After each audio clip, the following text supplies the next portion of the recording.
seperti pujian yang baru saja kami dengar, ya Bapa, itulah doa kami, itulah seruan kami, itulah jeritan hati kami, supaya Engkau memenuhi kami dengan firman-Mu, karena kami mengetahui dengan jelas, tanpa firman-Mu hidup kami akan lemah. Tanpa firman-Mu hidup kami akan terus dalam perbudakan dosa. Tanpa firman-Mu tidak ada kepastian dalam kehidupan kami. Karena itulah kami sungguh berdoa, Engkau mengenyangkan kami dengan firman-Mu. Kami sudah mendengarkan nyanyian-nyanyian yang bagus. Kami sudah mempersembahkan puji-pujian dan doa kami, ya Tuhan Yesus, Tuhan yang bangkit, kiranya Engkau berkenan menikmati puji-pujian kami.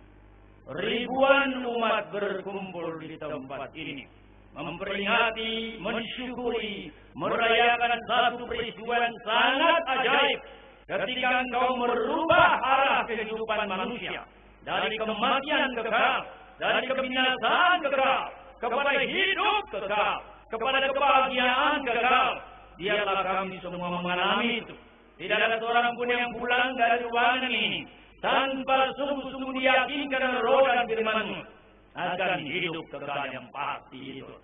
Biarlah kami sungguh-sungguh berjumpa dengan Tuhan melalui firman-Mu, sehingga terjadi pemulihan pribadi, pemulihan keluarga, pemulihan pekerjaan, pemulihan relasi yang mendasari semua kehidupan kami, sehingga gereja kami dibangunkan melalui kami, sehingga bangsa kami dibangunkan melalui kami, sehingga suku Batak tidak menjadi laknat, tetapi sungguh-sungguh menjadi berkat. Ampuni ya Tuhan, banyak orang Batak saat ini yang bangga dengan hal-hal yang membusukkan, dengan hal-hal yang sungguh menjijikkan nama Tuhan. Karena itulah kami sungguh berdoa Tuhan, supaya ada pembaharuan yang terjadi dari berbagai kelompok, karena roh Allah bekerja, termasuk para kelompok yang kecil ini. Ribuan kami hadir di sini, siap dibentuk oleh firman-Mu, siap dibentuk oleh Roh-Mu, karena kami yakin tanpa firman, maka tidak ada karya yang berarti di hadirat.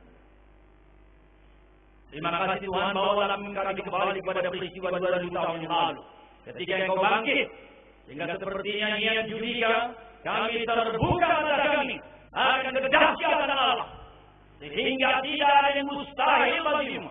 Pergumulan kami, dosa-dosa yang membelenggu anak-anakku kaum muda, atau dosa-dosa yang membelenggu suami istri yang akhirnya hubungan rusak, atau dalam pekerjaan yang dirusak oleh berbagai hal termasuk materi, sebagaimana kami dengarkan dari kesaksian anak guru ini.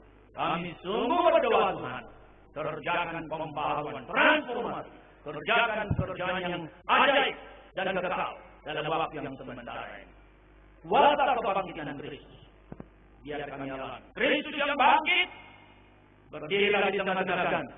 Kami masih ingin memuji Engkau, mengagungkan Engkau, menyembahkan Engkau. Jamah hati kami, jamah roh kami, karena hanya untuk-Mu pujian kami. Bapa di surga, kami akan membuka firman-Mu, bukalah hati dan pikiran kami. Sekali lagi kami berdoa, kuasai ruangan ini, biarlah kuasa Kristus yang dahsyat, yang ajaib boleh memimpin tempat ini. Kami berdoa jika ada roh-roh jahat yang bermaksud mengganggu kami demi nama Yesus, kami usir keluar dari ruangan ini. Dan biarlah hanya malaikat-Mu, Allah tentara surga, Kau perintahkan bersorak-sorai bersama kami. Biarlah seluruh makhluk surgawi bersama kami komunitas Punapasuki Diaspora bersorak-sorak bagimu. Bersabdalah ya Tuhan, diamkan seluruh suara yang mengganggu, kecuali suara firman-Mu. Dalam nama Yesus, amin. Puji Tuhan. Mari kita baca firman Tuhan Yohanes 10. Yohanes 10 kita akan baca ayat 10-11 saja, tapi kita akan baca mulai dari ayat 1 supaya latar belakangnya jelas. Tapi nanti kita baca 2 kali Yohanes 10 ayat 1-11. Siapa yang bawa kitab suci? Boleh diangkat kitab sucinya? Coba digoyang-goyang kitab sucinya. Yang goyang-goyang. yang tidak bawa kitab suci. Tidak bawa kitab suci. Ke gereja tidak bawa kitab suci. Ke tempat kebaktian bawa rokok, tapi tidak bawa kitab suci. Tapi mungkin ada yang berkata, saya tidak bawa kitab suci, tapi bawa ponsel suci. Oke, tidak masalah. Tidak masalah. Atau mungkin ada yang berkata, saya tidak bawa kitab suci, sebab Bapak Pendeta saya sudah hafal. Wah, tapi saya ingin mengatakan kepada semua jemaat komunitas pendapat Rocky Diaspora, firman Tuhan berkata, iman timbul dari pendengaran, pendengaran akan firman Tuhan. Perhatikan, gereja-gereja yang kuat, gereja-gereja yang umatnya bisa menjadi berkat adalah gereja-gereja yang sungguh membuat pembacaan kitab suci, belajar kitab suci, menekuni kitab suci menjadi sesuatu hal yang sangat penting. Bukan hanya membangun gereja-gereja besar. Banyak gereja suka membangun gereja besar. Berapa waktu yang lalu saya menegur, saya berkata, siapa suruh kamu bangun gereja besar? Kalau kau bangun gereja besar, dan untuk gereja besar, kau akan butuh uang. Dan karena itu kau akan mendekati orang-orang yang konglomerat. Konglomerat bagus apa-apa. Kalau konglomerat ikan bagaimana? Setelah selesai khotbah di satu tempat, saya khotbah tentang kebenaran. Saya berkata, fondasi gereja adalah kebenaran. Seorang majelis datang tarik saya ke sebelah. Dia berkata, Bapak Pendeta, terima kasih khotbahnya. Bagaimana pandangan Bapak? Gereja yang dibangun oleh konglomerat hitam. Saya tidak anti gereja besar, tapi saya mengatakan, mari kita kembali ke kitab suci. Gereja yang dipuji oleh Tuhan Yesus adalah gereja Smyrna. Wahyu pasal 2, itu miskin sekali. Jangan pernah mengatakan gereja besar berarti pendetanya diberkati Tuhan. Belum tentu. Saya sedih hati saya berteriak melihat ini. Jangan-jangan kita mengelola gereja seperti bisnis. Dan itu menghancurkan gereja dari dalam. Sekali lagi, mari kita koreksi gereja kita. Dan diri kita adalah gereja. Kalau kita menekuni kitab suci, berarti gereja ada harapan. Komunitas pendapat Rocky Diaspora tidak ada fondasi lain selain daripada kitab suci. Mari kita baca bersama-sama Yohanes 10:1 sampai dengan 11 berganti-gantian. Saya baca ayat 1. Aku berkata kepadamu, sesungguhnya siapa yang masuk ke dalam kandang domba dengan tidak melalui pintu, tetapi dengan memanjat tembok, ialah seorang pencuri dan seorang perampok.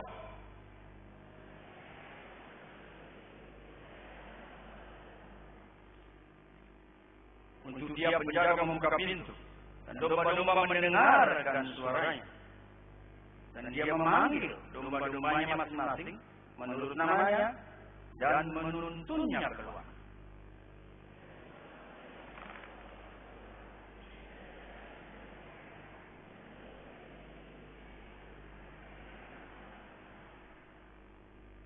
Tetapi seorang asing pasti tidak mereka ikuti. Malah mereka lari daripadanya. Sayangnya dalam kenyataannya banyak sekarang orang lari ke tempat-tempat yang aneh. Karena suara orang-orang asing tidak mereka kenal. 6.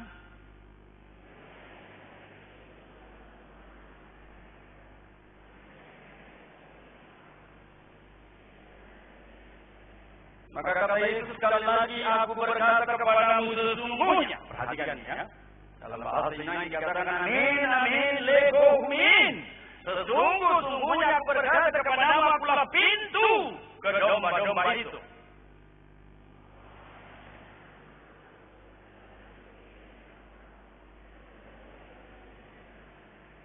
Akulah pintu. Barang siapa masuk melalui aku, ia akan selamat. Dan dia akan masuk dan keluar dan menemukan padang rumput.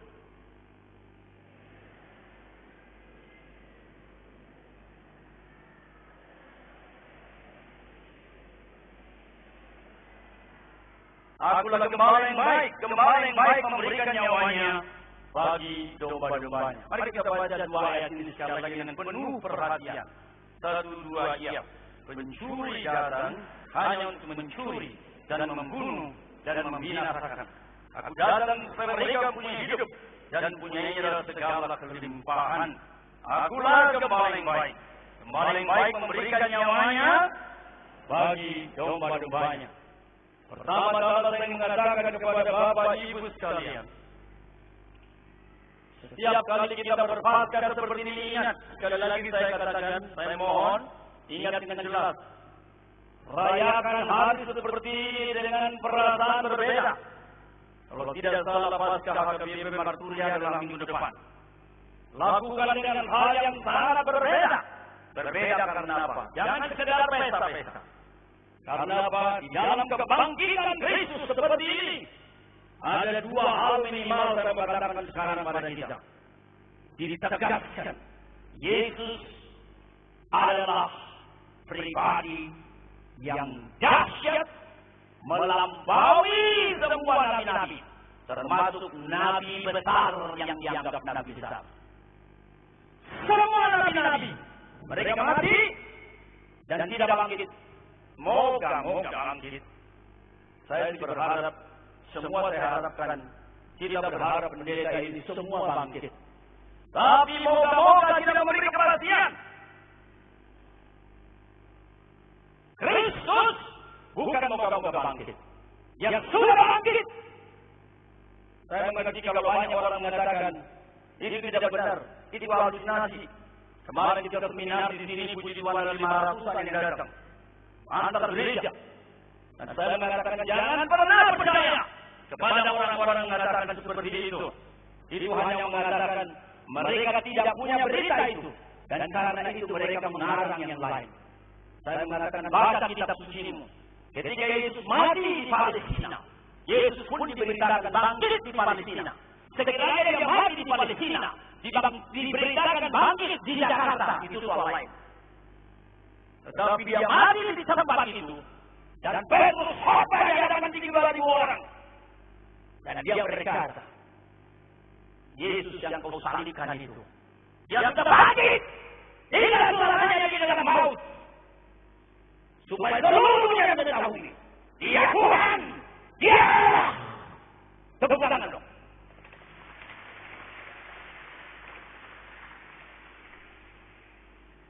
No comparison.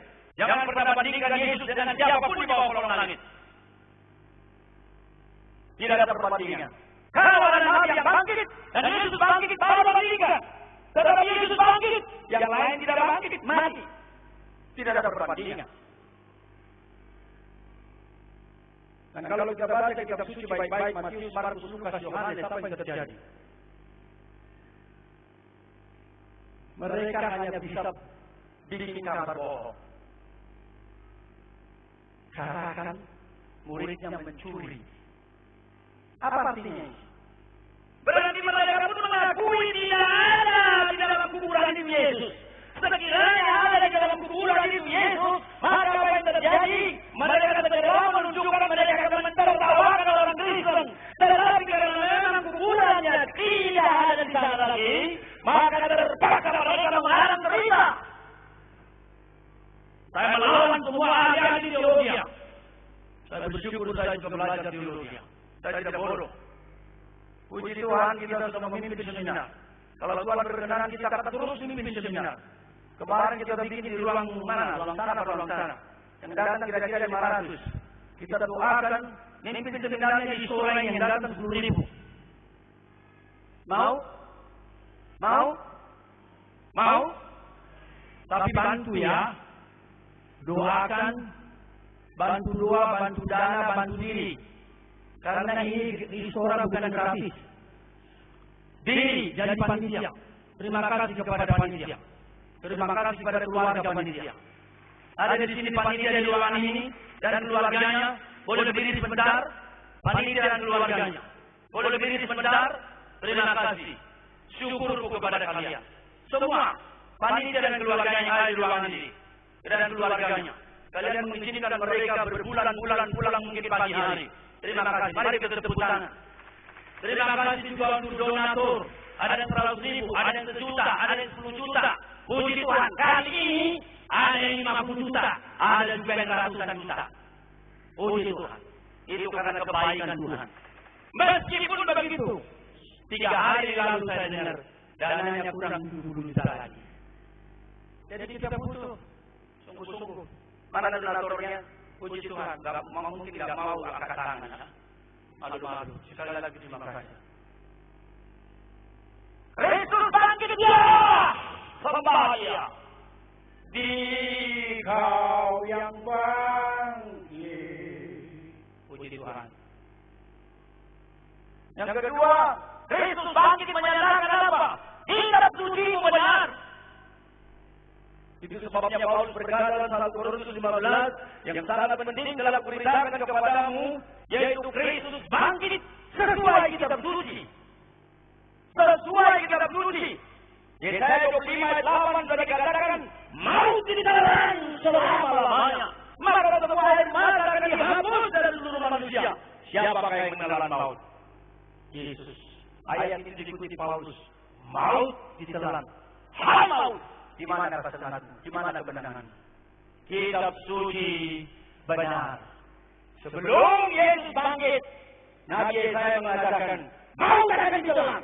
Sebelum Yesus bangkit, Yesus minimal berkata, anak manusia akan mati, bangkit hari ketiga. Anak manusia akan mati, bangkit hari ketiga. Anak manusia mati, bangkit hari ketiga. Puji Tuhan, luar biasa. Aku kaget berkata. Sekali lagi, nyatakan syukur kepada Tuhan kitab suci. Angkat kitab suci. Angkat ponsel suci. Ada ponsel suci. Baca.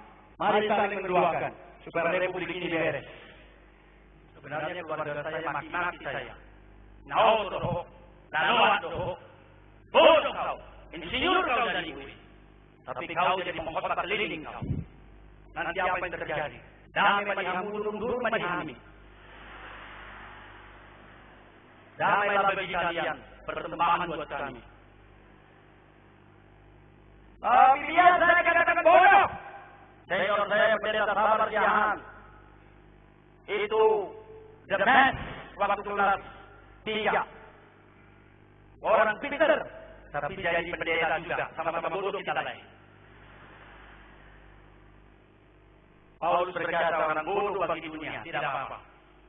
Mari orang bodoh, kita menjadi berkat bagi sesama. Puji Tuhan. Tema kita Kristus memberi kepastian. Kepastian apa? Hidup penuh dengan ketidakpastian. Orang berkata, sekolah. Setelah sekolah tinggi-tinggi kerja. Guru Masari, Arya nang Botari, lau persekolah geleki. Dia harus sekolah setinggi-tingginya sampai aku mentok. Salam saya terjemahkan. Tapi apa terjadi? Apa yang terjadi? Setelah sekolah, putus sekolah, kasihan lagu. Coba. Dari kampung kami dan Sagala banyak orang sekolah. Tetapi hasilnya berapa? Oh iya, bagus orang Batak, puji Tuhan. Al-Fatihahnya untuk menyekolahkan anak. Sudah sekolah, sudah pasti. Oh, harus kerja. Oh, orang itu banyak kerja. Setelah kerja, PHK. PHK. PHK. Harus PHK dukung. Putus hubungan kerja. Ini yang paling mengerikan sekarang. Orang berkata pegawai negeri pun tidak apa-apa, asal pasti. Sekarang pegawai negeri pun tidak pasti. Banyak ketidakpastian. Tadi sudah berkata, nikah tidak apa-apa. Itu bonus. Terima kasih kepada Donda. Siapa bilang menikah lebih baik dari tidak menikah? Saya mengenal setelah menikah, mencucurkan air mata. Setelah menikah, meraung-raung. Seorang istri datang kepada saya meraung-raung, dipermainkan suami.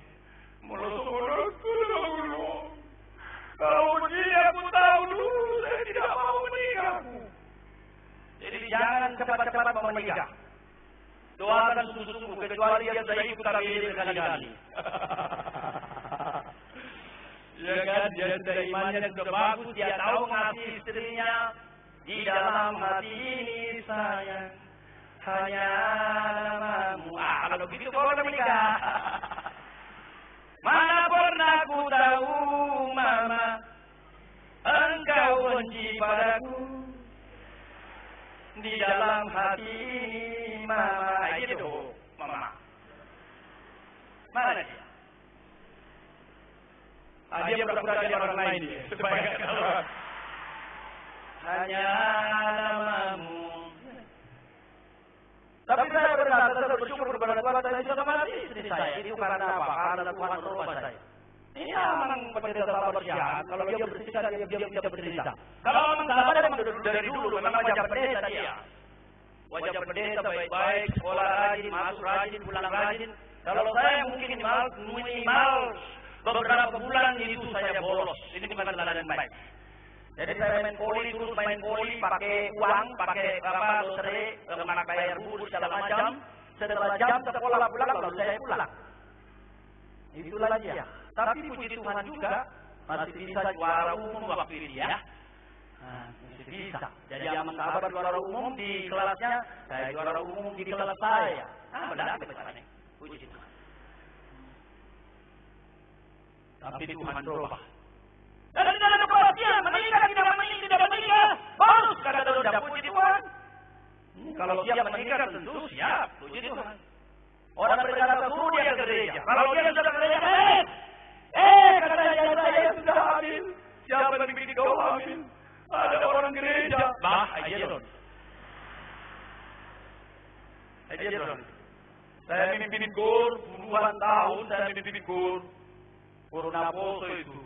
Aisondolongi rohani Tuhan dewasa.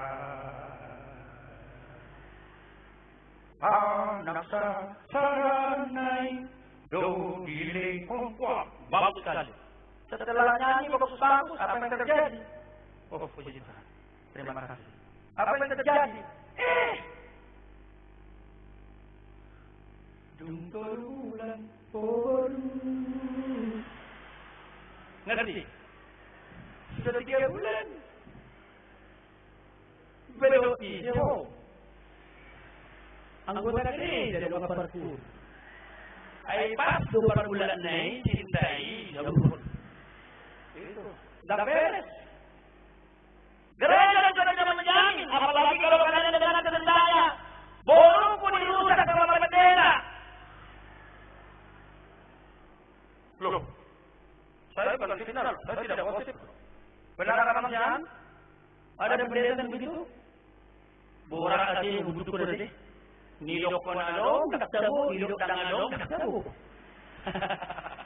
Borak, memang jangan tahu borak.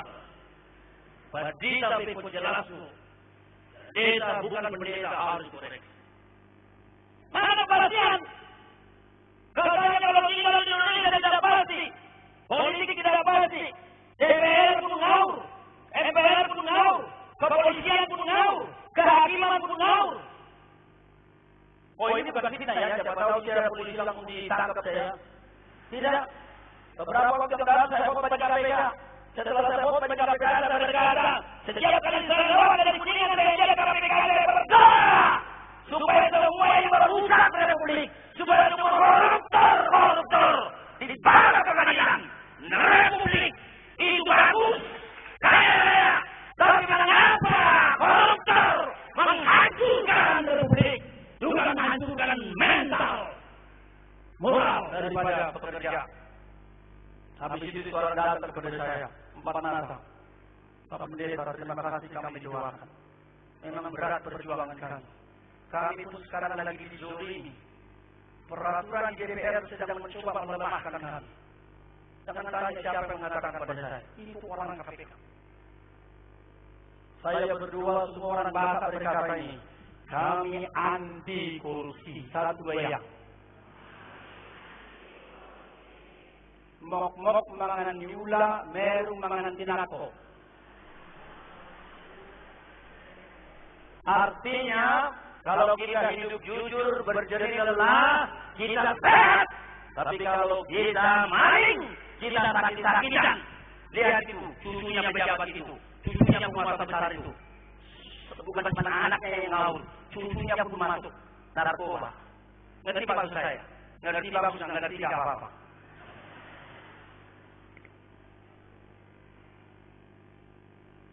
Saya pernah bilang sama teman-teman, coba bikin 2 spanduk. Kami orang Batak mendukung gerakan pembersihan korupsi. Saya tidak tahu mengapa jadi dibuat itu. Satu lagi spanduknya apa? Kami orang Batak, kami umat cinta kepada Republik. Kami hidup membangun Republik ini. Coba bikin spanduk. Saya tidak tahu kenapa tidak ada itu. Tapi memang saya kan tidak diktator ya. Bikin bagus, tidak bikin ngomong masih.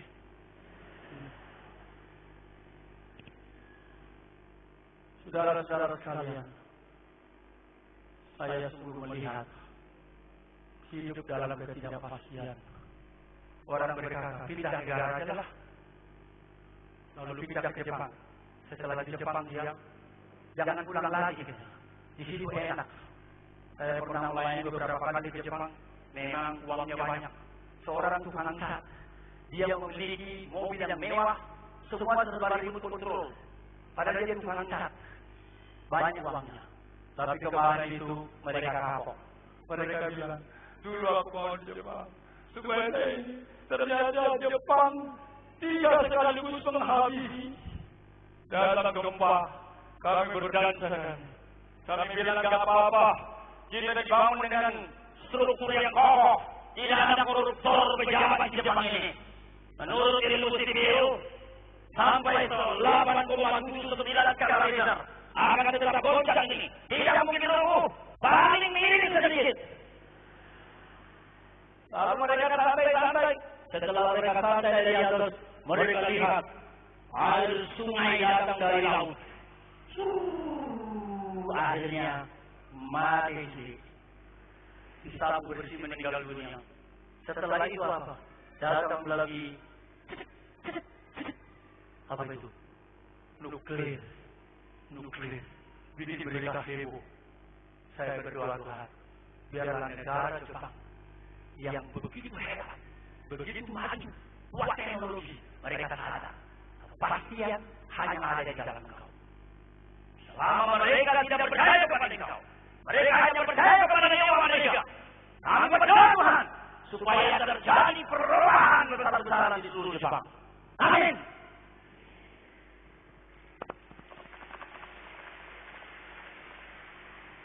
Mari kita baca sekali lagi ayat 10 tadi, 1-2-nya.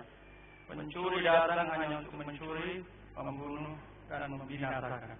Aku datang supaya mereka mempunyai hidup dan mempunyainya dalam segala kelimpahan.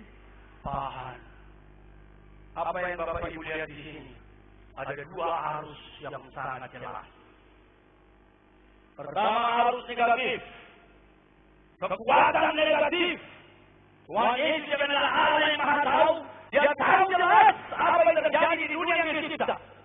Dia menyebut kata pencuri. Dan itu kali ketiga dia menyinggung pencuri. Sebelumnya dia sudah menyinggung di ayat sebelumnya 2 kali. Pencuri. Dan dia berkata, pencuri datang hanya untuk apa? Mencuri. Kedua, membunuh. Ketiga, membinasakan. Apa artinya ini saudaraku sekalian? Sadar atau tidak sadar? Ada kuasa kegelapan sedang bekerja. Anakmu pergi ke sekolah baik-baik, tetapi mengapa terjadi jadi narkoba? Suamimu pergi kesehatannya baik-baik, masih saat tempat tidur, mengapa perlahan-lahan dia hilang? Pencuri tidak berhenti dia, ambil langsung. Kita mau tidak mau hilang aja dia. Kita masih bersama istri seperti senyum-senyum, dan kemudian tiba-tiba hilang. Apa yang terjadi? Kalau dicuri untuk kebaikan, seorang anak dicuri, disekolahkan jadi pejabat lumayan. Tapi Tuhan berkata, si jahat itu datang mencuri, lalu apa? Membunuh. Lalu apa? binasakan. Inilah yang Tuhan Yesus lihat dengan jelas. Sejak Dia menciptakan manusia, Dia melihat satu kekuatan. Dan kekuatan ini kerjanya sangat negatif. Dan Dia berkata kerjanya mencuri, kerjanya membunuh, kerjanya membinasakan. Saya tidak tahu berapa banyak orang Batak, berapa banyak umat, tahun demi tahun, satu demi satu mati. Dan akhirnya mereka pasti binasa. Karena apa? Jikalau selama hidupnya dia tidak suka kepada Alkitab, jikalau selama hidupnya setiap kali dengar khotbah dia ngantuk, jikalau selama hidupnya dia tidak kelihatan tanda-tanda kerohanian, Tuhan berkata pohon dikenal dari buahnya. Berarti kalau dia mati pasti masuk neraka dia. Saya sedih kalau orang Batak itu, yang saya tidak pernah melihat tanda-tanda kerohanian, lalu kemudian setelah tua, lalu kemudian mati. Setelah mati dibikin pesta. Wah, godang saung madua. Godang saung madua. Maksudnya aku syukuran umur panjang. Sampai berkatnya juga kalau berdoa begini-begini. Saya berkata kenapa tangannya begini. Dia berkata supaya berkat dari orang tua turun ke kita. Maksudnya bagaimana supaya dia memberkati kita. Saya berkata sudah dekat. Yang memberkati kau bukan orang mati. Yang memberkati kau Tuhan Yesus. Karena itu ganti jangan begini, begini aja. Bersyukur kepada Tuhan.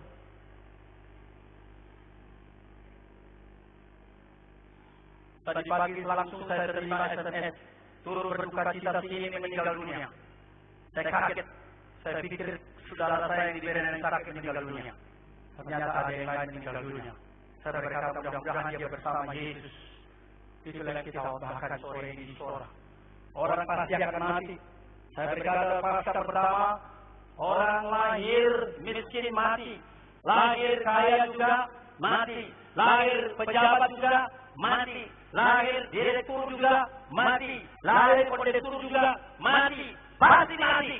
Pertanyaannya seperti lagu kita. Tu diamu doma seho harusima harusima. Kemana kau?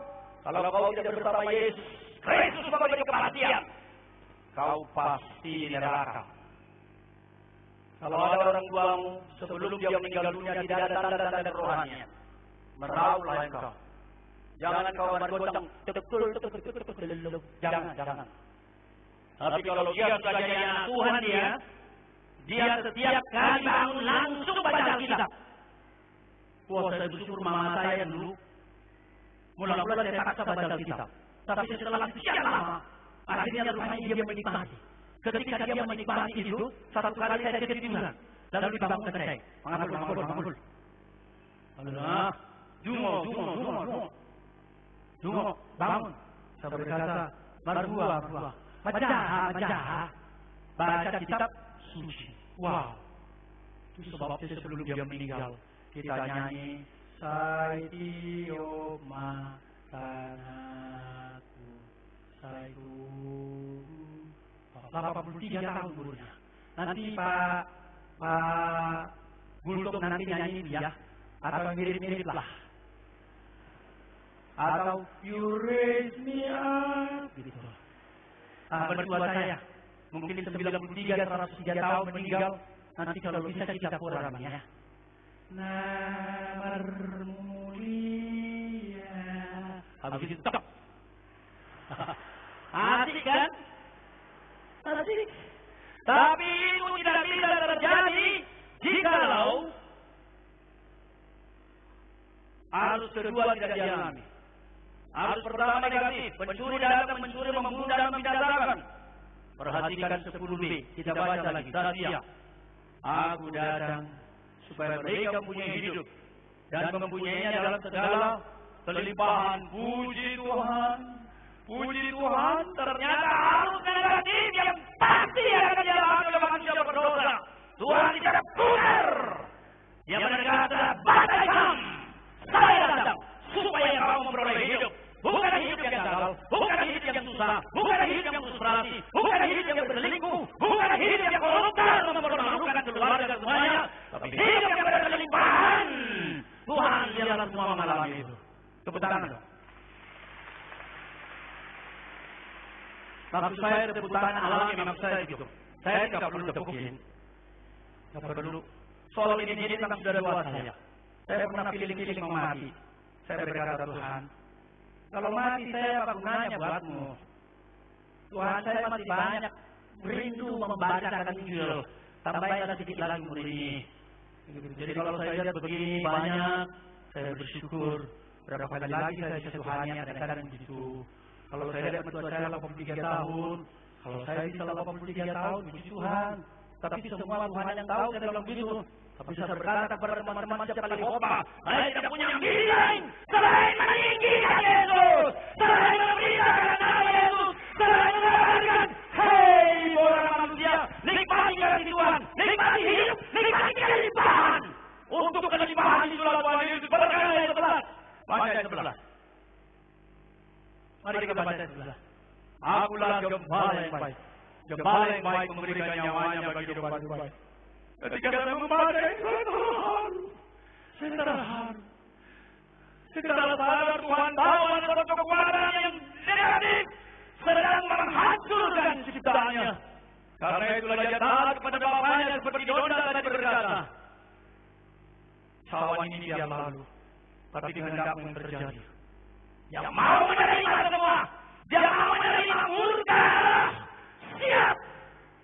Itulah sebabnya ketika dia dicambuk, barang pelur, habis-habisan.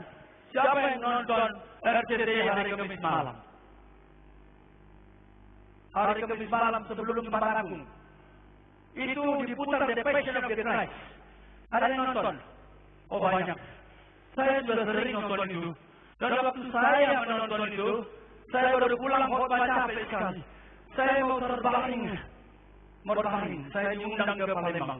Waktu saya berbaring, saya selewatan. Karena saya mau siap-siap tidur, selewatan dia tuh, wajah salib. Saya pikir, wah. Diputar lagi, terima kasih. Terima kasih Tuhan untuk RCTI bagi saya. Lalu saya pikir tahan ngantuk. Berdoa sampai habis. Supaya semua mata yang menonton diberkati Tuhan. Saya sudah sering nonton, jadi bukan nonton untuk tahu lagi. Tetapi karena nonton, ya pasti nonton juga. Sehingga waktu saya lihat, barak loh, dihajar. Kemudian dia jatuh. Setelah dia jatuh, lalu dia bangkitin lagi. Bapa, jadilah kehendakmu. Oh, saya pikir Tuhan habis-habisan. Saya meneteskan air mata lagi. Ketika dia pikul salib jatuh bangun. Kemudian ketika dia dihipit oleh salib dan bertemu mata dengan ibunya, saya terharu lagi.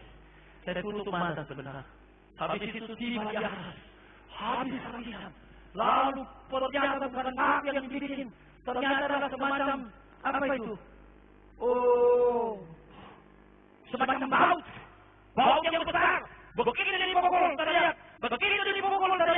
Saya harap jangan bernasib dalam nama Yesus. Seolah-olah karena dia Tuhan tidak merasakan, dia merasakan juga. Karena saudara Tuhan mengaji Tuhan Tuhan. Engkau begitu mengasihi Tuhan. Maka ketika saya baca ini ayat, saya terharu.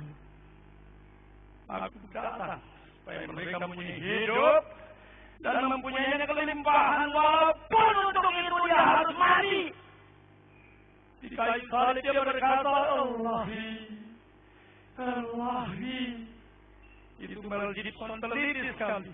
Dia menggunakan bahasa Aramik, bukan Eli. Saya kira Yesus memang berbahasa itu karena sehari-harinya dia berbahasa Aramik. Allahku, mengapa engkau meninggalkan aku? Ketika saya dengar lagi itu, saya selalu ingat. Setiap kali saya khotbah itu, saya pasti cucuran mata. Tuhan, begitu baik engkau untuk kami manusia. Tapi kenapa manusia terus hidup di dalam dosa?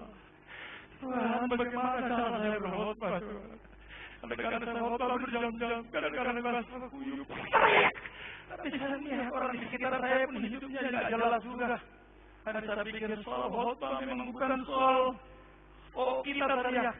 Soal khotbah memang bagaimana orang itu membuka hatinya.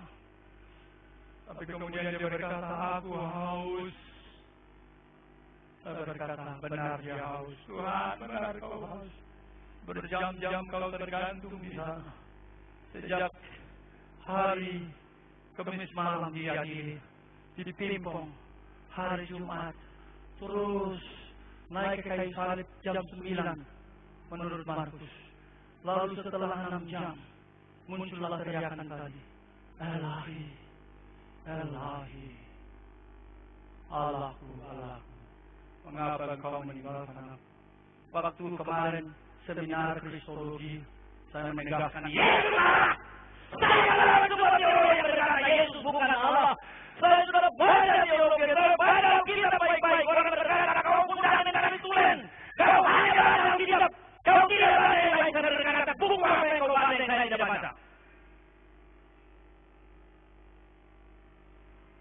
Maafkan kalau saya tetap begini, bukan bermaksud yang lain.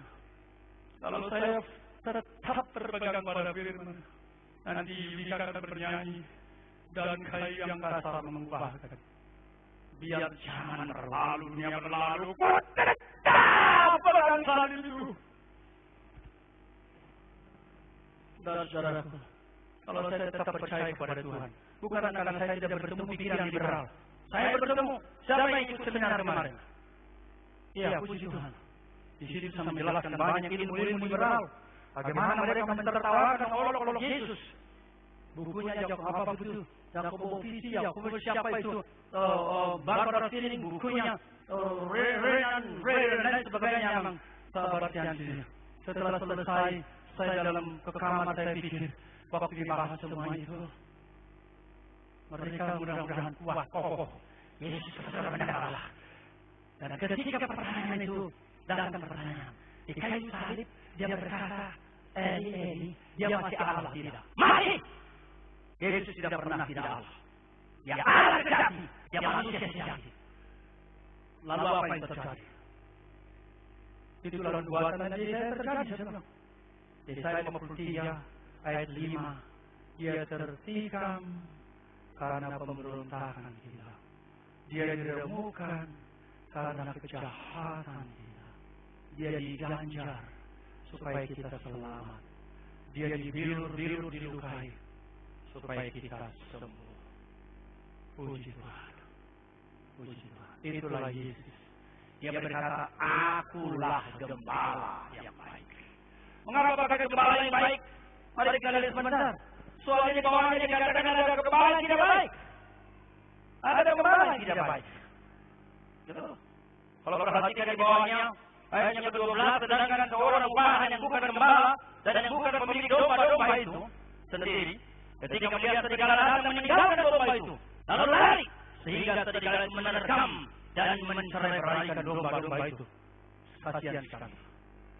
Dan itu sebenarnya sudah terjadi perjanjian lama. Coba kita lihat sebentar Yesaya 34. Yesaya 34, Yahweh mengkritik para gembala yang tidak beres. Mari kita baca Yesaya 34. Ayatnya kita baca.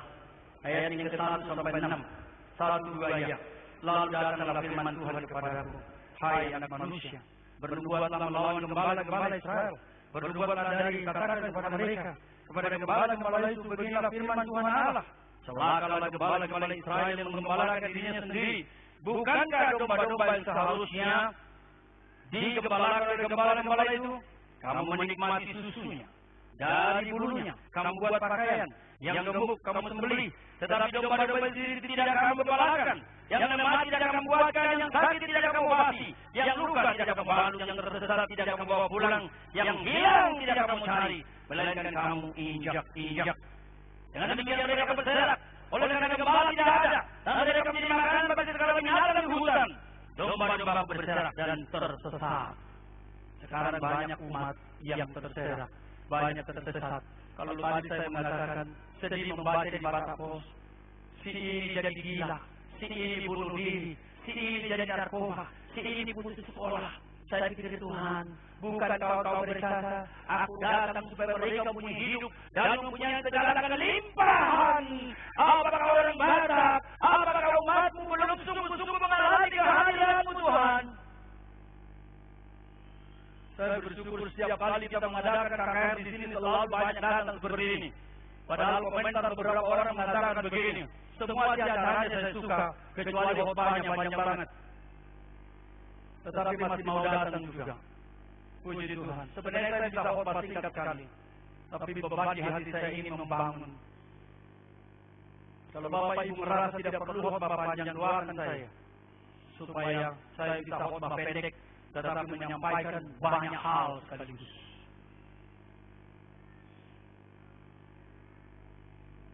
Gereja-gereja tidak menjadi jaminan. Orang berkata, perempuanku dirusak oleh pendeta. Nah, kalau pendeta seperti ini, apa yang diharapkan dari jemaat? Saya selalu jangan teliti berdoa Tuhan. Biarlah pemimpin gereja orang mencintai Tuhan. Firman Tuhan berkata, buka, memimpin buka, pasti masuk jurang. Gereja yang kehidupan pendeta tidak beres, majelis tidak beres. Katanya setelah hitung uang, langsung dikantongin. Pasti tidak banyak akan datang. Bangun gereja besar-besar boleh, tapi di mana pengaruh seperti orang-orang kita dengan atas. Puji Tuhan, Yesus datang. Ayat 11, Yesaya 34. Sebab beginilah firman Tuhan Allah, dengan sesungguhnya aku sendiri akan memperhatikan domba-dombaku dan menjaganya. Perhatikan, mari kita baca sekali lagi ayat ini. 1, 2 ya. Sebab beginilah firman Tuhan Allah, dengan sesungguhnya aku sendiri akan memperhatikan domba-dombaku dan mencarinya. Puji Tuhan. Tuhan Yahweh berkata, aku sendiri datang. Dan apa yang dilakukannya? Mari baca 15-16. Yang problemmu besar, yang kesulitanmu besar. Baca ayat ini bolak-balik. Baca setahun ini. Dan minta kepada Tuhan supaya kawalannya. Baca ayat 15-16. Mari kita baca jemaat yang baik. 1, 2 ya. Aku sendiri, dan aku akan membiarkan mereka berbaring. Demikianlah firman Tuhan Allah. Menghilangkan cari yang tersesat akan kubawa pulang, yang luka akan kubalut, yang sakit akan kukuatkan, serta yang gemuk dan yang kuat akan kulindungi. Aku akan menggembalakan mereka sebagaimana seharusnya. Ada orang berkata, ini teks yang gemuk dan yang kuat akan kubinasakan. Ya, ada satu masoretik teks mengatakan demikian. Tetapi saya tidak setuju terjemahan seperti itu. Terjemahan yang seperti terjemahan lain, yaitu dari Septuaginta, dia teksnya sesuai konteksnya. Ini salah satu cara bagaimana tidak boleh hanya baca teks, tetapi harus lihat konteksnya. Konteksnya kita baca 15, Yesus bertindak, Yahweh bertindak positif. Mengapa muncul tiba-tiba negatif? Berarti Septuagintanya yang benar. Coba kita baca sekali lagi. Aku sendiri akan menggembalakan domba-dombaku, akan membiarkan mereka berbaring. Demikian firman Tuhan Allah. Yang hilang ku cari, tersesat ku bawa pulang, yang luka ku balut, yang sakit ku kuatkan, yang gemuk dan yang kuat ku lindungi supaya tetap kuat, supaya tetap gemuk. Saya berdoa kalau pejabat-pejabat di sini tetap dijaga Tuhan. Beberapa waktu yang lalu saya bertemu ke polisi, saya berkata saya rindu kamu jadi Kapolda, tapi kamu jujur. Dia berkata apa? Udah susah jujur di Republik ini. Udah tahu saya dipindahkan dari satu tempat. Karena apa? Karena saya tidak nyetor. Lalu saya ragu apakah itu karena saya tidak nyetor. Lalu setelah dipindahkan, saya setor. Setelah saya setor, dia mengatakan apa? Adikku, di mana kau mau kutempatkan? Mari berdoa bagi Republik ini. Biar Kapolri, Kapolda, Kapolsek, apalagi semua yang kakak. Itu orang jujur, orang benar. Dan kalau di tempat ini ada orang benar seperti itu. 2 Tawarin 16 ayat 9 berkata, mata Tuhan menjelajah seluruh bumi untuk melimpahkan kekuatannya kepada mereka yang bersungguh hati. Saya yakin Republik ini tidak akan selamanya begini. Saya yakin ada saatnya zaman jahiliyah berlalu. Orang benar memimpin Republik. Saya berdoa orang menjadi gubernur Sumatera Utara orang jujur. Orang jangan yang bagi-bagi mobil kepada anggota DPR. Ketika saya baca itu di Batak Pos, itu siapa itu? Samsul Arifin yang gembrot itu. Lalu disaksikan. Semua mengaku kami dikasih mobil. Itu Batak Pos begitu. Lalu anaknya ada mobil mewah sekali. Saya berkata, kalau gubernur seperti ini, sulit Sumatera Utara tetap hancur lebur. Kita berdoa, muncul dari kamu komunitas yang benar. Bila perlu dari KBD ini, menjadi gubernur Sumatera Utara. Salah satu danau terbesar di dunia ada di Sumatera Utara. Itu danau apa? Danau Toba. Kalau ini digarap dengan gubernur, itu saja pun sudah beres. Kita punya hutan yang sangat luas. Saya tidak tahu di sini ada enggak Dr. Togu Manurung. Ada enggak di sini Dr. Togu Manurung? Orang pertanian IPB, dosen IPB. Saya berkata mudah-mudahan kau menjadi menteri kehutanan. Saya berkata begitu. Ada enggak di sini? Oh ada ya. Tadi dia mengatakan apa? Bang, memang hutannya bagus. Tapi kita dari atas melihat sudah digundul banyak. Makanya di sana banjir. Pencuri datang, mencuri, membunuh dan membinasakan. Selama republik dipimpin orang-orang seperti ini, kuasa setan menghabiskan. Itulah sebabnya kita berdoa, Tuhan, bangkitkan orang benar. Tanganmu kuat. Dan dikatakan di sini, aku sendiri akan memimpin. Pertanyaannya, maukah saudara dipimpin? Luar biasa. Respons sangat penting. Respons. Perhatikan, kita akhiri dengan respons ini. Coba kita lihat di dalam Yohanes 10, kita kembali lagi. Apa dikatakan dalam Yohanes 10 ini?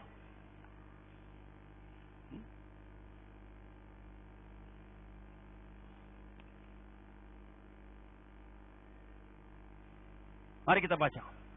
Ayat 3. Untuk dia penjaga membuka pintu. Dan domba-domba mendengarkan suaranya. Dia memanggil domba masing-masing menurut namanya. Memanggil menurut namanya. Dan apa? Menuntunnya keluar. Dia tuntun. Lalu apa? Jika sembuhnya domba telah dibawa keluar. Dia berjalan di depan. Apa artinya berjalan di depan? Arahnya jelas. Kehidupannya jelas. Di patongon doa sejak balan nalomak. Dia memparingkan aku di padang berumput hijau. Tidak salah. Di pegawai negeri. Kalau Tuhan memimpin. Tidak salah. Di rumah sakit pedalaman. Di Kalimantan. Tuhan pimpin. Tidak salah. Insinyur jadi pendeta seperti saya. Tuhan pimpin. Tidak salah. Tidak menikah. Tuhan pimpin. Tidak salah. Asal karena jangan gengsi. Jangan berkata. Gak level ya malu ya. Nah kalau begitu memang Tuhan mengampuni engkau. Akhirnya sampai masa tuamu. Orang tua pun nanti gak datang. Bertobat malam ini. Ya. Bonus kata Donda tadi. Lalu dikatakan apa? Domba-domba itu mengikuti dia. Ya. Dan domba-domba itu mengikuti dia. Yesus berjalan depan, ikuti. Karena mereka mengenal suaranya. Kalau di Palestina dipanggil, green, yellow. Kalau misalnya dipanggil yang lain dicoba-coba nggak datang. Apa yang terjadi? Gembala yang memanggil dia, domba yang mendengar dia kenal suara. Maka orang tiru-tiru panggilan, dia tidak mau. Itu sebabnya saya berkata jangan sembarang ikut gereja. Kemarin ditanya saksi Jehovah benar atau tidak. Maaf, dengan segala hormat sama semua tokoh saksi Jehovah. Saya berkata itu sesat.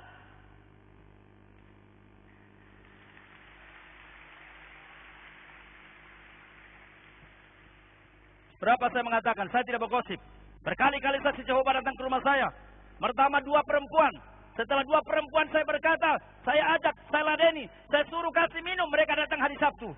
Kemudian ngomong Yunani. Setelah ngomong Yunani saya berkata, Yunani ibu salah. Dia kaget. Kok ibu tahu? Bapak tahu? Saya mengajar Yunani. Itu Yohanes 1 bukan begitu isinya. NRK, en hologos, kai hologos, en prostonteon, kai theos, en hologos. Pada mulanya adalah firman bersama dan firman itu adalah Allah. Di sana artikel God dan artikel Yesus itu menyatakan oknumnya berbeda. Dan dikatakan pada ayat terakhir, NRK, en hologos, kai hologos, en prostonteon, kai theos, en hologos. Firman itu adalah Allah sendiri. Salah kamu mengerti. Akhirnya dia berkata, kalau begitu Pak, kami pulang dulu. Baik. Kau pulang, coba bawa ke sini pemimpin saksi Jehovah paling pintar di seluruh dunia. Suruh ke rumah saya. Saya kasih minum kopi dan doakan supaya dia kembali ke jalan benar. Benar, datang 2 orang. Datang 2 orang marga limbong lagi. Saya bilang, gak usah galah, kamu limbong. Bah, dongat tubuh hitate katanya. Bersaudara, iya bersaudara. Lalu mainkan sekarang, main. Setelah main, tanya apa saja, saya jawab. Saya tanya sekarang, kau jawab. Kita bersaudara dan terbuka, saya bilang. Akhirnya apa? Ata lu dah amang bah, katanya. Saya kalah. Ada enggak buku-buku amang? Oh ada.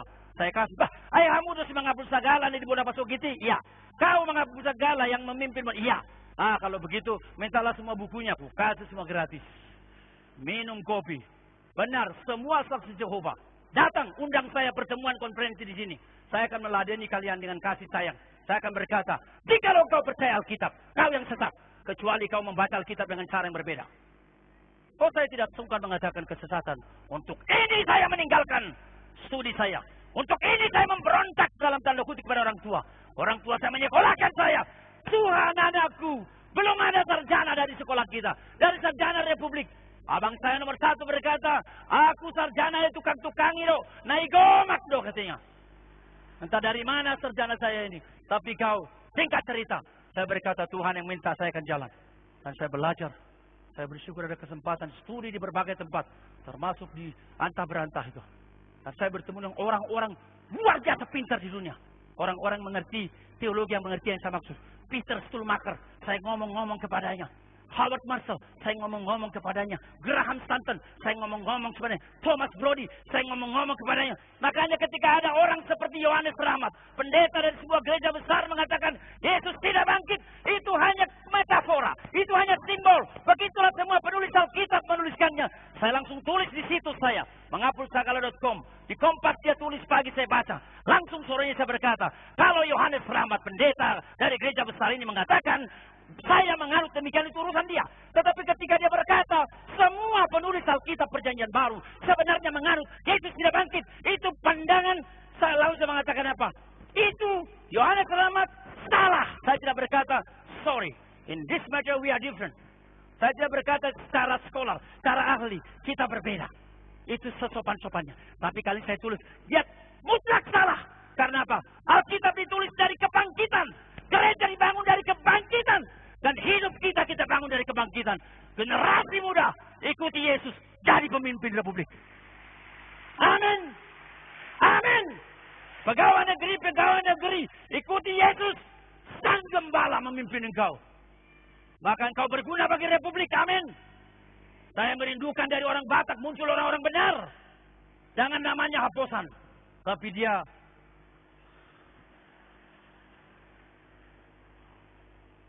terpuji nama Tuhan. Aku datang supaya mempunyai hidup, mempunyai segelimpahan. Apa artinya itu? Berarti hidupmu penuh. Setelah hidupmu penuh, luber. Apakah ada pengampunan bagi orang yang datang kepada Yesus? Ada. Kristus memberi kepastian. Karena dia memelihara engkau, maka dia mengampuni hidupmu. Baca Yohanes 4. Suami sudah 5. Gonta-ganti, sekarang ke-6. Tapi Yesus datang. Dia memberi kehidupan. Dia terima. Dan perempuan Samaria menjadi orang benar. Apakah ada kuasa kalau saya memiliki masalah dalam rumah tangga? Ada. Baca Yohanes pasal 2. Ketika pernikahan, kehilangan anggur, mereka hampir malu. Yesus datang. Dan ketika dilaporkan, mereka kekurangan anggur. Dia rubah air menjadi anggur. Anggur manis. Puji Tuhan. Kalau saya mengalami masalah-masalah besar, misalnya saya penyakit besar, apakah ada jawaban? Tuhan berkata, ya. Jikalau Tuhan berkenan, tidak ada satu penyakit yang Tuhan tidak bisa sembuhkan. Tetapi saya yang mengatakan, hidup berkelimpahan tidak berarti maka saudara tidak sakit. Tidak berkelimpahan tidak berarti maka saudara tidak miskin. Hidup berkelimpahan berarti apa? Karena Tuhan bersama engkau. Engkau menjalani hidupmu dengan penuh sukacita. Karena Tuhan bersama engkau. Engkau menjalani hidupmu dengan segala kekuatan. Kalau kaya, bersama Tuhan kau jadi berkat. Kalau miskin, di dalam kemiskinan kau menjadi berkat. Itulah 2 Korintus pasal 8. Mereka miskin tapi menjadi berkat. Kalau sakit, bersama Tuhan kau menjadi berkat. Kemarin banyak yang membeli buku saya di seminar. Saya mengacu kepada kisah nyata. Mengapa ada penderitaan. Di sini ada orang-orang sakit. Saya baca Eka Dharma Putra. Hamba Tuhan yang dipakai Tuhan. Saya sangat terkesan dengan hidupnya. Menjelang akhir hidupnya, saya mendengar dia berkhotbah di Singapura. Menikmati kebaikan Allah. Dan ketika orang berdoa kepadanya supaya terjadi sembuh, Eka Dharma Putra masih diperlukan untuk republik. Maka dia menulis surat, isinya seperti ini. Mungkin banyak saudara sudah tahu. Saya akan membaca sebagai penutup.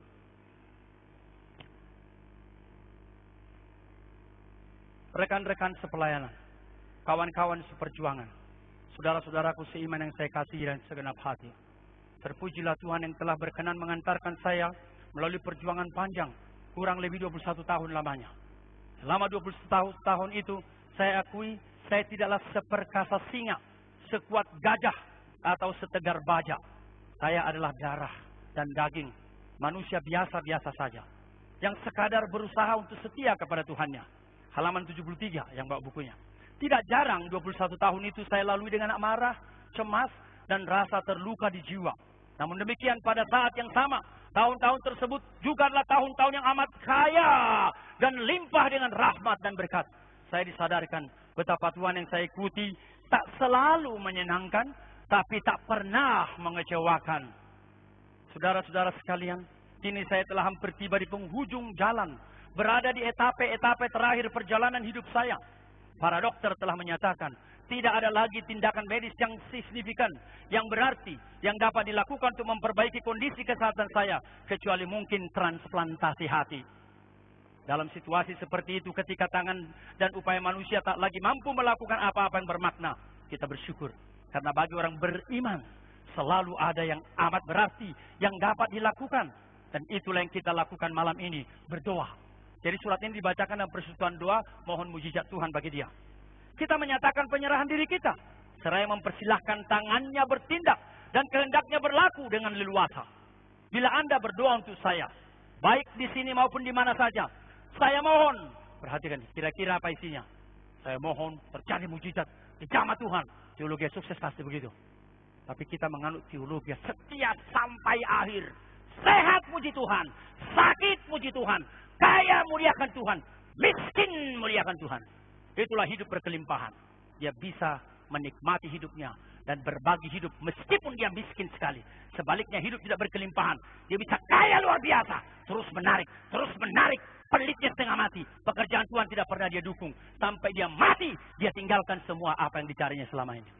Itulah pekerjaan setan. Saya ulangi.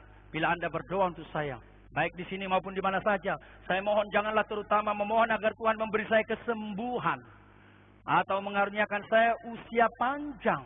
Jangan katanya. Atau mendatangkan mujizat dahsyat dari langit. Jangan. Biarlah 3 perkara tersebut menjadi wewenang dan urusan Tuhan sepenuhnya. Perhatikan, mengakui kedaulatan Allah. Jikalau saudara beriman kepada Tuhan, katakan, ya Tuhan, hidupku kuserahkan padamu. Akan bagaimana bentuk kehidupan itu urusanmu. Tapi Gembala Agung akan memimpin engkau. Lalu dia berkata sebagai penutup, saya cuma mohon didoakan agar sekiranya benar ini adalah tahap pelayanan saya yang terakhir. Biarlah Tuhan berkenan memberikan saya dan keluarga keteguhan iman, kedamaian, dan keikhlasan dalam jiwa. Semoga Tuhan berkenan menganugerahi saya perjalanan yang tenang. Kalau boleh, tanpa kesakitan dan tidak mahal biayanya. Sampai tiba di pelabuhan tujuan. Inilah hidup berkelimpahan. Sakit, kanker menggerogoti dia. Saya berdoa di tangan Sang Gembala. Amin. Maukah engkau menyerahkan hidupmu kepada Gembala Agung? Gembala yang dahsyat? Mari kita berdoa.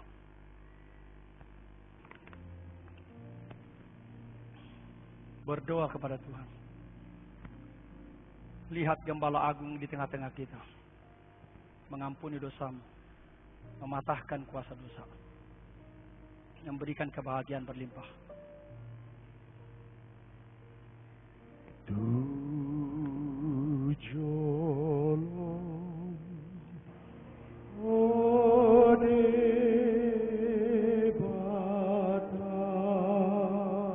Kehadiran-Mu ya Allah.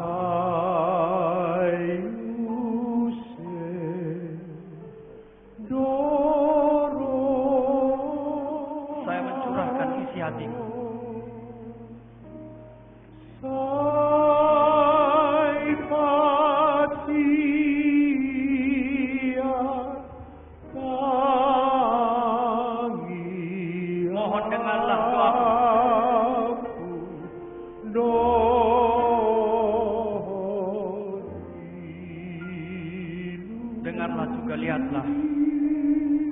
air mata saya.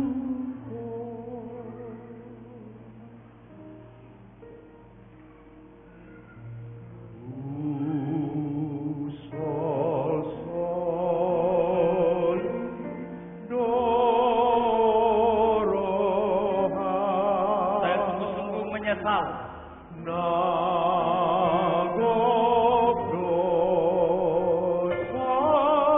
Yang penuh dengan dosa.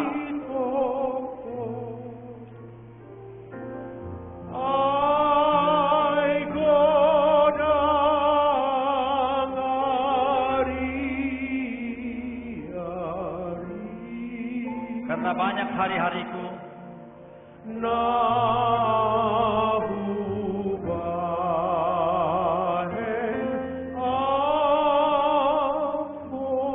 yang terbuang percuma.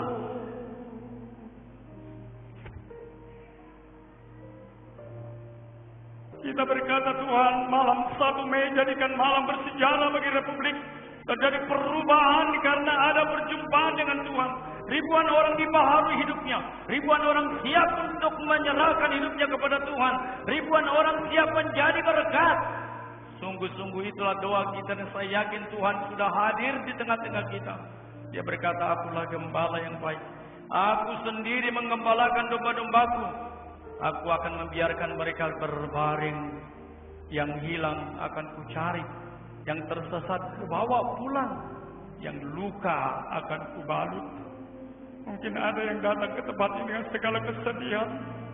Saya kadang-kadang membayangkan Tuhan, jikalau ada orang mau bunuh diri, bawa dia ke istora sebelum dia melakukan itu. Supaya dia melihat kasih Tuhan. Tidak ada problem yang terlalu besar di mana Tuhan tidak bisa atasi. Firman Tuhan berkata, yang sakit akan kukuat. Yang luka akan kubalut. Yang gemuk dan yang kuat akan kulindungi.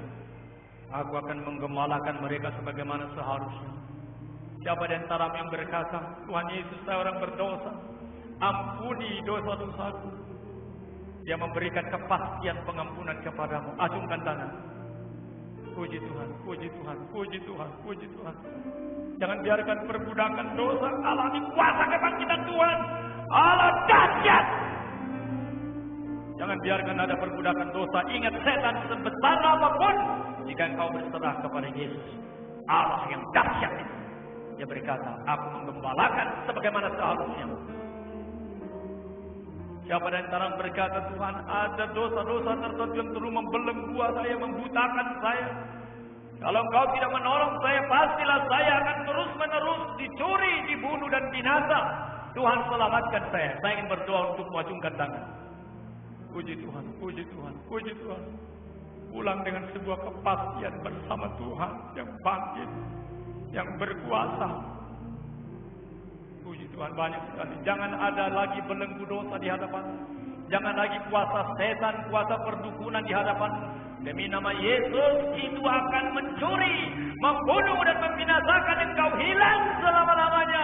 Doaku malam ini, doa puluhan panitia, ratusan orang kembali kepada Tuhan.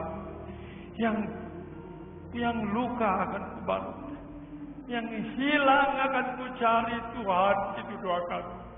Jangan ada seorang pun yang pulang tetap hilang, supaya mereka berjumpa dengan Engkau sebelum mereka meninggalkan dunia ini. Siapa di antara kami berkata, di sini dikatakan yang kuat, yang gemuk, kulindungi, kujaga, kuatkan. Siapa di antara berkata, Tuhan, terima kasih Tuhan kedudukan, terima kasih untuk berkat yang kumiliki. Tuhan, jaga aku, kuatkan aku, supaya berkat, jabatan, harta, kesempatan, nama besar, karunia yang hebat tidak membuat saya hancur karena karunia. Pencuri tidak menghancurkan saya, tetapi Engkau adalah gembala yang baik. Hidupkan saya dengan berkat ini, dan pakai hidup saya di dalam kelimpahan, berbagi dengan sesama. Ada orang demikian juga, angkat tangan, kita mau berdoa untuk. Puji Tuhan, puji Tuhan. Siapa yang berkata, Tuhan Yesus, saya sudah menyaksikan 3 orang yang menjadi berkat. Pakai saya juga menjadi berkat. Gembalakan hidupku. supaya saya menjadi berkat bagi gereja, berkat bagi masyarakat, berkat bagi republik. Saya ingin menunjukkan bagaimana seharusnya menjalani hidup sampai meninggalkan hidup. Hidup bukan untuk menikmati, hidup pun bukan untuk merusak sesama, tapi hidup adalah berbagi diri. Segala kemampuan kekuatan seperti Yesus diserahkan untuk melayani sesama. Siapa berkata saya juga mau, sesuai dengan karunia saya melayani Tuhan. 7 loba di batang, acungkan tangan. Ini panggilan terakhir. Puji Tuhan, puji Tuhan, puji Tuhan, puji Tuhan. Panggilan pertama yang berkata saya mau didoakan supaya pengampunan dosa, keselamatan yang pasti bagi saya. Acungkan tangan. Puji Tuhan. Siapa yang berkata saya berdoa juga supaya saya sudah selamat, jangan jatuh bangun pada dosa yang sama. Acungkan tangan. Puji Tuhan, banyak sekali. Biarlah pembaharuan, transformasi milikmu. Acungkan tangan. Siapa yang berkata saya siap meninggalkan tempat ini, saya menjadi berkat. Aku bekerja bagi Tuhan. Kesulitan, penyakit, tantangan sebesar apa, saya tetap pegang salib itu. Siapa yang berkata acungkan tangan. Puji Tuhan. Kita nyanyikan lagu sekali lagi, 7 loba di batangku. Semua yang acungkan tangan bersama pendeta-pendeta hamba Tuhan berdiri di tempat karena kita mau berdoa. 7 loba di batangku.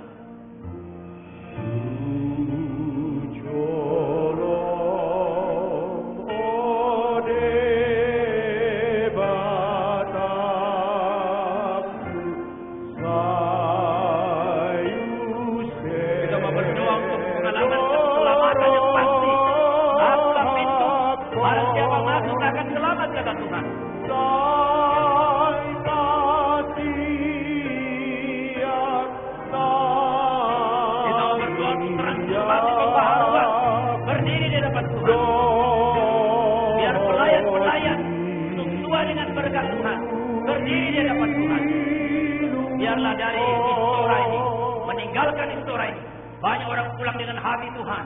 Engkau memberikan saya hidup, hidup berkelimpahan, hidup berbagi.